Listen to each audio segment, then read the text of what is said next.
Today I'm going to talk to you about identity and the power it has over your life. Hey guys, it's Abby and welcome back to another video. So, identity, what does it mean? Basically, it is how you act in the world. It is the way you see yourself. It is what you identify as. So it's a very powerful thing because literally right now, how you identify with different aspects of your life and you to the world in general is what is dictating your behavior. Essentially, it's a cybernetic mechanism, and that just means that it has a set point, right? So a thermometer is a great example, easy to understand example of what that means. Cybernetic, it's set at 70 degrees. That means if it starts acting a little bit too cold, too warm, whatever side of the set point it is, it will adjust back to meet that identity. 70 degrees could be an identity, right? So there's stuff in your life, in relationships, in financial matters, in career, even with your family. There's things you identify as, and that is actually controlling how you're behaving, and it is what forms your beliefs, right? So your identity, and then it basically is a formation of all your beliefs. You could also think of the identity as the umbrella and the beliefs kind of hanging off of that, which then is going to dictate your behavior and so on and so forth. Essentially, it's the entire structure of your life. So the first thing I want to talk about is, like we're already talking about, is the power it has. So this can be powerful in one of two ways. So you can have an identity in the world that is thinking, oh my gosh, things never work out for me. You identify as that person who always gets the short end of the stick, right? You've heard that phrase where it's like, man, things just never quite go your way. So you have, from that identity of how you view yourself, a series of different beliefs that you will literally go out into the world and find subconsciously to perpetuate that belief, to perpetuate the overarching structure of your identity. And when something outside of that happens, you either can say, oh, that was just a coincidence, or that wasn't because of me, or that had nothing to do with me. And you literally disassociate your involvement with something that contradicts. So maybe you identify as somebody who something bad always happens, waiting for that other shoe to drop. When's the bad thing going to happen? So if something really fortunate happens, maybe you somehow find that you've been being charged for 3 years for something that you didn't actually use, and you're going to get a check that's, $1,000. It'd be like, oh, well, that in literally a laundry list of why that's not a good thing, or great, now I have to, or this is only going to, you literally will push away and resist that good thing happening to you, or come up with excuses on why it happened, because you cannot understand that would happen to you out of something good, because you identify as someone who only bad things happen to. You could have a relationship belief or identity where it's thinking, oh, well, people never really want to hang out with me, or I always, no one ever gives me the time of day. They never give me a chance. So you literally will go out, you'll meet people who will show you that they won't give you the time of day. They'll dump you, or they'll ghost you. I don't know what ghosts you, but maybe they'll haunt you. I'm not sure. Hopefully not. Probably not if they're not going to give you the time of day. But, they're literally saying, you know what, I agree with the belief you have of yourself, where you don't feel that people were going to give you attention and give you and are willing to meet your needs. So I am going to agree with you on that belief, and I'm going to treat you that way.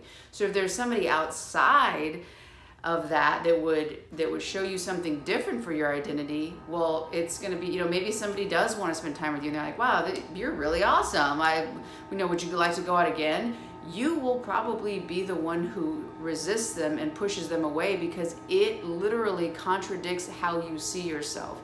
It is something that is not okay with your cybernetic mechanism. It is contradictory, and it's going to make you feel uncomfortable, because it's going to show you, whoa, it could potentially push against how you see your whole world. If that thing is not true, and if you see something that contradicts it, and it starts reflecting like, hey, maybe this entire system is out of whack, you'll be much more likely to resist the thing that would compromise the whole.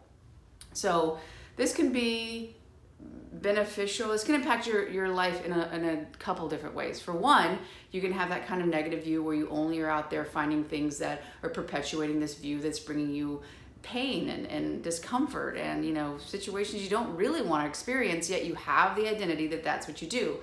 Now, in a contrast, or the polarity of that would be, you could see yourself as somebody who good things always happen to, and despite all these other things, you would disassociate from them and literally look out into the world that for something that only holds the belief and only shows you the belief that only good things happen. Now, there can be dangers for both of these because you could live in delusion. But the big thing here is just the concept of identity. Whatever way you're structuring this, you're literally creating a box, creating a structure of identity around these different things, and that is isolating you from other things that could happen. So if you do see yourself as somebody who good things happen to, and you're not willing to see everything, like maybe something else happens and that teaches you a lesson, it actually helps you evolve to a new identity that's actually going to bring the things you really want. That if a person identified as somebody only good things happen to, and they're rejecting all the reality and maybe things aren't quite going that way, well, if they were open enough to say, well, you know, my identity is flexible. Ideally in life, you move through a series of different identities and you learn from each experience, and you're open enough to say, you know what, maybe that's no longer serving me, and I'm willing to now evolve into something that does serve me, and I'm going to be there for a while until I learn lessons, until I grow enough to go to a different identity.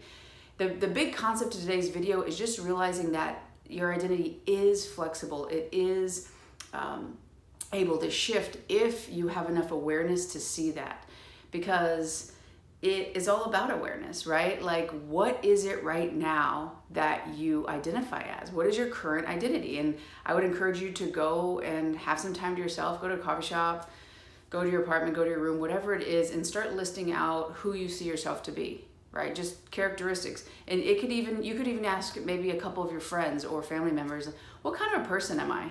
What would you describe, if you had 5 characteristics that you describe me as, what would they be? I've done this before, and it's really interesting because I actually was not identifying as that of what people were telling me as, and it actually opened my mind up to like, wow, maybe my behavior is a little bit different than I'm actually identifying as, and I can actually expand myself and embrace these and actually evolve my identity and my sense of self and my belief system, and actually experience a lot more in the world because I don't resist these things that I don't think are me. But when somebody I really care about is saying, hey, you know, you're this, and that, and I'm like, wow, I trust this person.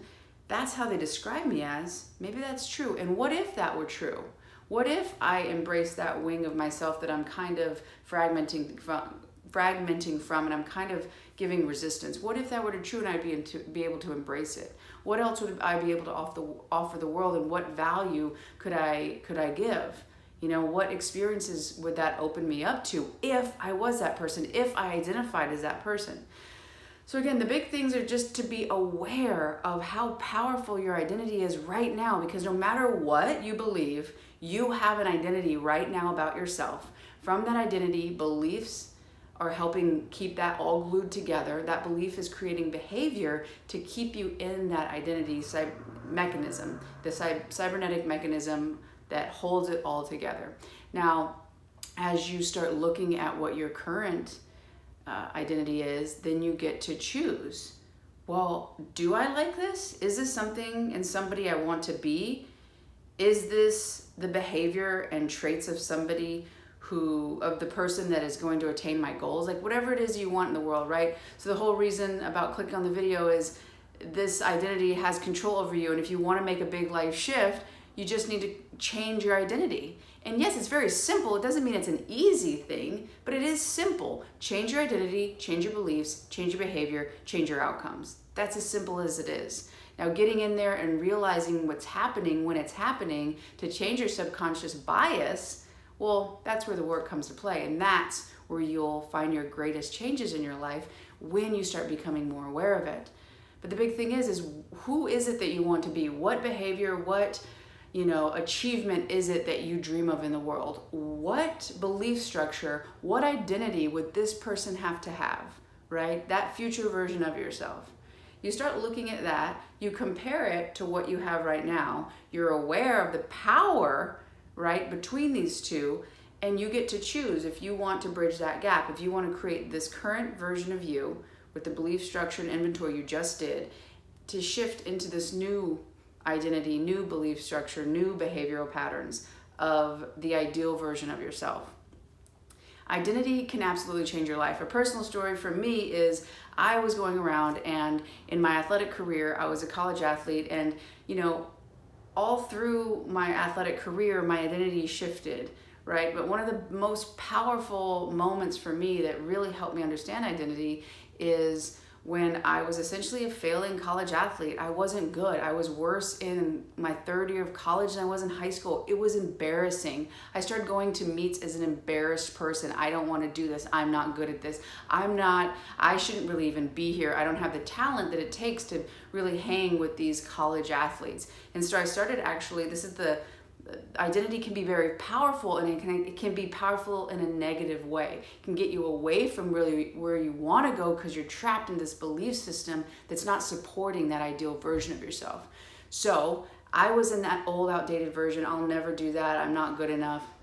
Well, I realized that if I really wanted to be an elite athlete, my whole thought structure and my whole identity would have to change. So what I started doing is I started walking around and pretending that I already was a world-class shot putter. I already was, able to place in the top in the best meets, going to NCAAs, being an All-American. And in the end of my college career, I actually was a 2-time All-American.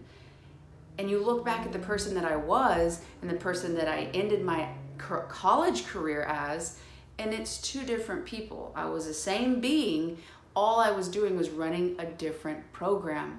That's it. Your identity is a program. You get to choose what program you run, and that program, just as on a computer, will produce different outcomes, right? If you're doing an old version of your computer, it's really slow, it doesn't understand different functions, but you put in that new updated version, it runs faster, it's easier, usability is more intuitive, and it just feels like, wow, this was like built for you. It's so seamless. And that's all you're doing when you take your identity from where you are in a non-desirable place and you move it into where you want to be. And you take those traits that are here and you move them into your now. And that bridges the gap. So you are becoming who you want to be. You're already it now. You're being it now. You're realizing it. All it is an identity. All it is a belief structure. And the only thing stopping you from experiencing what you want in the future from now is a story and an identity of why you don't have it and why you can't have it.